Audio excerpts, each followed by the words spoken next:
Hi, my name is Tahira and I'm a professional Oriental dancer based in Poland. And this is Tahira Belly Dance Diary, where I invite you to dive with me into the world of Oriental dance and all its complexities.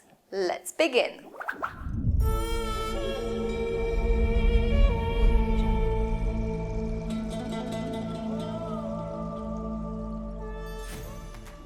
It seems that we are all aware of existence of different kinds of folklore in Oriental dance. But how much we really know about them? For sure we are able to pick the right music or use a proper costume, however, there's always a lot more to it. Folklore is the heritage, history, art and the spirit of times of a given generation, and we should never forget about it. Today, let's take a closer look at Bambouti. I'll try to get you in the Bambouti mood with these 5 things about Bambouti you should know. Let's start!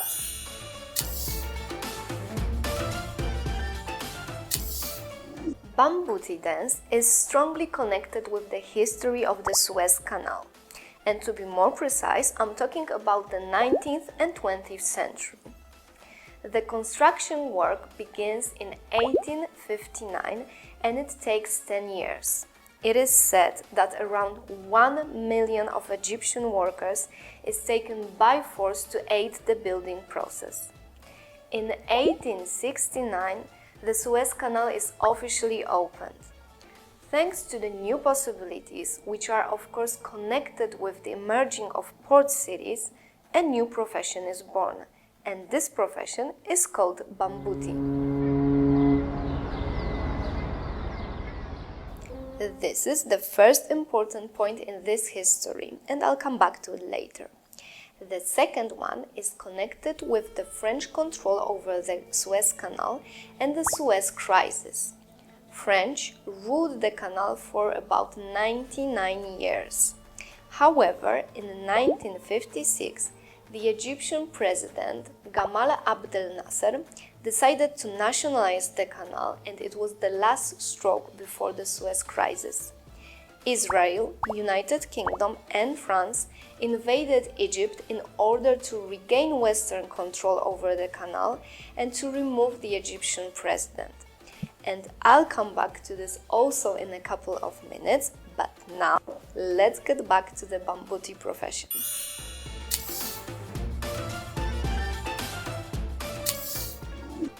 Bambouti is the name of a person who performed a very specific profession. Bamboutis made living by sailing in small boats towards big ships and selling whatever they could. Among their merchandise there were souvenirs, spices and other stuff characteristic for the region. Bambouti could be a man or a woman. He or she was cunning, proud and acted like a captain of his or her small boat. Bambouti knew a bit of different foreign languages in order to communicate with potential customers. They continued to work like this until the 19th of 20th century. We can also refer to these people as Mambouti. This word derives from 2 other words, man and boat. It is believed that by a simple linguistic mistake made back then, we are now using the name Bambouti.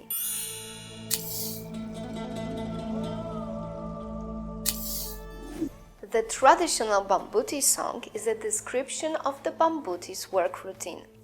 So it's a kind of history starting at spotting an approaching ship, then coming through a checkpoint, throwing the rope, climbing the ship and finally, of course, selling the goods. Some of the dance movements will depict things like rowing, working the rope and other stuff connected with sailing. Others will mark the cultural exchange in the port. For example, we can often see in Bambouti Charleston steps. It is also common to hear in Bambouti songs words from other languages but a little bit twisted. All those things are a charm of an international port city.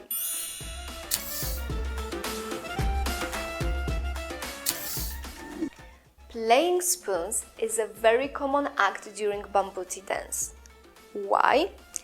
Now it's the time to come back to the Suez crisis.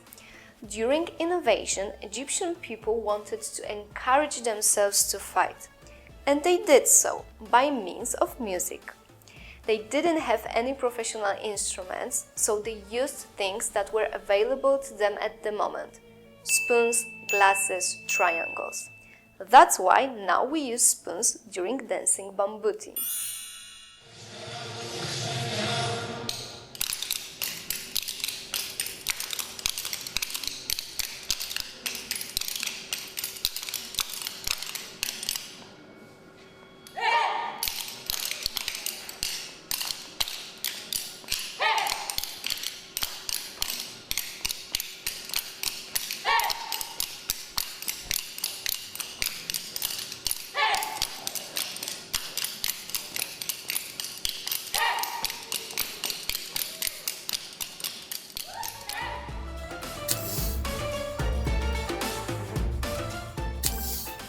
Last but not least is how we should think about Bambouti.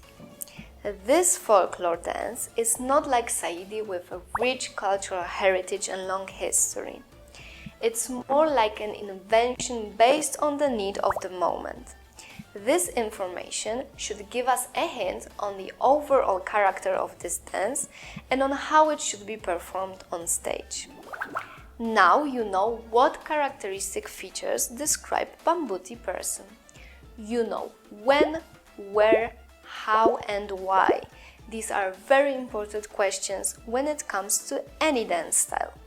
So if you like this episode, give me a thumb up and hit that subscribe button. Also click the little bell next to it, it's the notification button, so you'll be notified about all new content on my YouTube channel, and I promise that next week there will be some new stuff both in English and in Polish. I encourage you also to follow my social media accounts, my Instagram and Facebook account, where I post a lot of things connected with my daily Oriental dance life. So, let's meet here next week, next Wednesday, for the new episode of Tahira Belly Dance Diary. See you!